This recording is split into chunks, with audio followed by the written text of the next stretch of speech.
राजभवन में खड़ा हूं, मैं फिर वहीं पर आता हूं। रामचरितमानस पढ़िए अपनी दादी के पास बैठ के, अपने दादा के पास बैठ के। राम का धैर्य देखिए। राम का धैर्य विष्णु का धैर्य नहीं है। मुझे क्षमा करें, भगवान है विष्णु, लेकिन वो तटस्थ धैर्य है। आराम से लेटे हुए हैं क्षीर सागर में, शैया बना के प्रेम पूर्वक। माता लक्ष्मी पैर दबा रही है, ऊपर शेष नाग का फन है। देख रहे हैं दुनिया में चल क्या रहा है, मूर्ख कर क्या रहे हैं, ये हो क्या नाटक रहा है। राम का धैर्य तो जीवित रहते हुए उसी व्यवस्था का धैर्य है। राम को प्रोवोक करने की एक हरकत दुनिया नहीं छोड़ी। पुत्र के रूप में सोचिए वो लड़का कैसा होगा, वो व्यक्ति कैसा होगा जिसका राज्याभिषेक होना जा रहा है और एक साइड में पता चला कि वन चलो कपड़े उतारो, अब ये वलकल पहनो, पत्नी को लो और निकलो। कितना कठिन समय। लेकिन राम राज्याभिषेक होगा, मैं राजा बनूंगा, इस पर प्रसन्न नहीं है, और मुझे वनवास मिल गया, इस पर दुखी नहीं है। यही राम होना है, यही राम होना है। लोग समझते हैं जंगल में पोस्टिंग, लोग समझते हैं कोने में पोस्टिंग, लोग समझते हैं वहां काम करना है तो कैसे काम होगा, मेरे लिए तो पनिशमेंट हो गया। यही अवसर है जो आपको ईश्वर दे रहा है। दशरथ के पुत्र राम जब तक अयोध्या में रहे युवराज राम कहलाए, श्री राम कहलाए, और जब जंगल जाकर लौटे तो मर्यादा पुरुषोत्तम भगवान राम कहलाए। इस पूरी यात्रा ने उन्हें भगवान बनाया, इस धैर्य ने उन्हें भगवान बनाया, और अद्भुत धैर्य है उनके पास।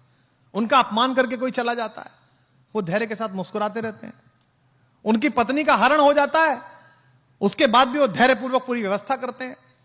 और एक बात सोचना आप सब लोग, राम, मैं अक्सर इस बात पर बहुत अंदर तक थ्रिल रहता हूं। राम अयोध्या से चले, उस समय का सबसे बड़ा खानदान था वो। हिंदुस्तान में जो कुछ भी बड़ा था उन्हीं क्या पैदा हुआ। इक्ष्वाकु, अज, रघु, दिलीप, पुररवा, ययाति, नहुष, दशरथ, सब बड़े आदमी उन्हीं क्या। भारत का नाम जिस पर रखा गया वे भी उन्हीं क्या पैदा हुए, भरत, सब उन्हीं क्या पैदा हुए। लेकिन उसके बाद भी जब राम एक वलकल पहनकर चले तो रास्ते भर में राजाओं को भी तो पता चला होगा कि भाई दशरथ का लड़का जा रहा है, वो भी तो मिलने आना चाहते होंगे। राम उनसे सहायता भी ले सकते थे। जिस पंचवटी में मां सीता का हरण हुआ है वो तो उनकी नंदसाल के बिल्कुल बगल में है, कौशल प्रदेश में, रायपुर में, वो बिल्कुल बगल में थे। वो अपने नाना से कह सकते थे, अपने मामा से कह सकते थे कि साहब आप जरा मेरी सहायता करो, मेरी पत्नी का अपहरण हो गया, सेना दे दो जरा, मैं चलूंगा। उन्होंने ऐसा नहीं किया। उन्होंने एक भी राजा को अपने साथ नहीं लिया। उन्होंने रास्ते भर आप जैसे और हम जैसे लोगों को साथ लिया। किनको? सामान्य वंचितों को, दलितों को। उन्होंने वनवासियों को साथ लिया, उन्होंने मल्लाहों को साथ लिया, उन्होंने मां शबरी का आशीर्वाद लिया, उन्होंने केवट को साथ लिया, उन्होंने वंचित सुग्रीव को गले लगाया, क्योंकि वो जानते थे कि जिस अनाचार से वो लड़ने के लिए जा रहे हैं वहां धनिकों की और राजाओं की नहीं, सदाचार की आवश्यकता पड़ेगी, वहां आत्मा की दीप्ति की आवश्यकता पड़ेगी। तो राम का यह धैर्य ही उन्हें विजेता बनाता है।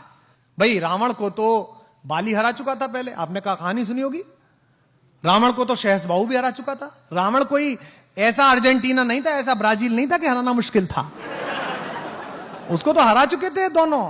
बाली तो उसको अपने बगल में दबाकर और उसने किले की दीवार का चक्कर लगा दिया था बाली ने। जब हनुमान को बांधा है और हनुमान से रावण ने कहा कि तू मुझे जानता नहीं मैं कौन हूं, तो हनुमान ने क्या कहा?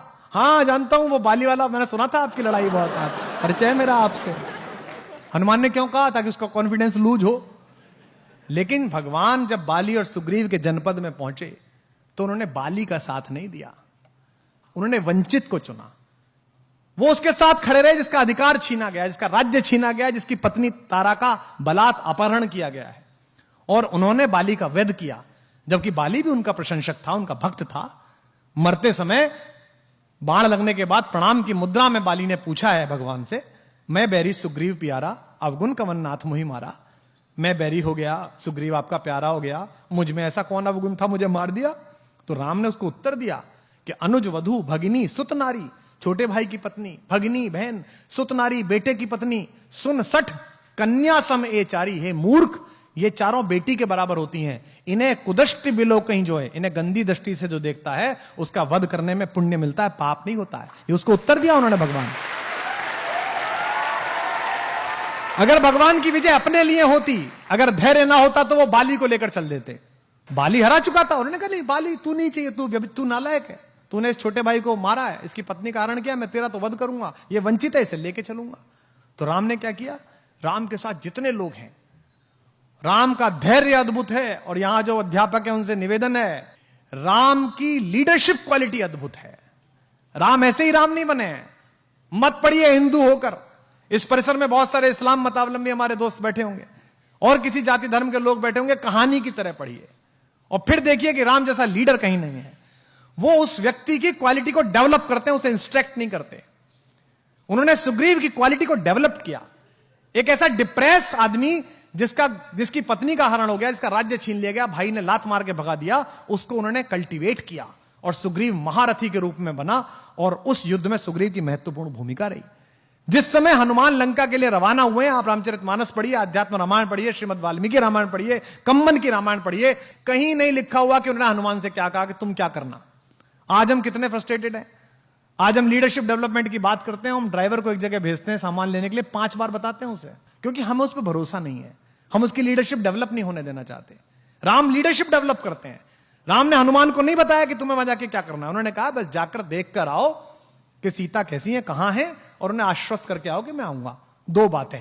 इसके बाद का जो पूरा घटनाक्रम है, छोटा सा रूप बनाना, अंदर जाना, लंकिनी को मारना, मां सीता को वो मुद्रिका देना, फल खाना, खुद ही गिरफ्तार हो जाना, आग लगा देना।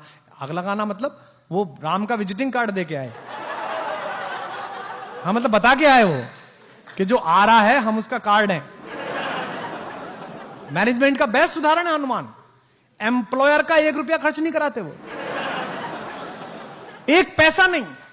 भगवान ने कहा कि वहां जाओ, खुद ही टेक ऑफ, खुद ही लैंडिंग, और सारा पैसा हनुमान का, उसका रावण का।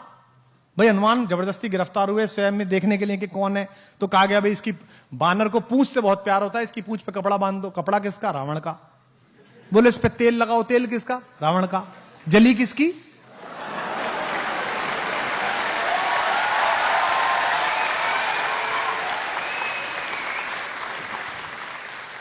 बेस्ट एम्प्लॉय, सर्वश्रेष्ठ व्यक्ति, कोई ना नुकर नहीं।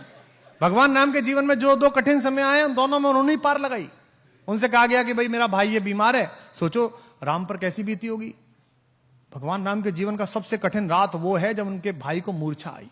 उस रात राम कितने भी ईश्वर हो, मनुष्य रूप में जी रहे थे, मन में ये तो आई होगी यार अयोध्या जाके क्या कहूंगा, पत्नी कहां अपहरण हो गया, भाई कहां युद्ध में मारा गया। ऐसे समय में हनुमान काम आए और हनुमान गए, वहां कंफ्यूजन हो गया कि कौन सी संजीवनी बूटी, मेडिकल स्टोरी ले आए पूरा। बोले भाई इसमें से देख लो कौन सी है। तो 2 बातें हुई, पहली हुई जिज्ञासा, दूसरी हुई धैर्य, तीसरी हुई आपको क्राफ्ट करने वाले लोगों में कि आप लीडरशिप डेवलप करें, आपके अंदर नेतृत्व की क्षमता डेवलप हो। और नेतृत्व की क्षमता का शिक्षा से कोई मतलब नहीं है।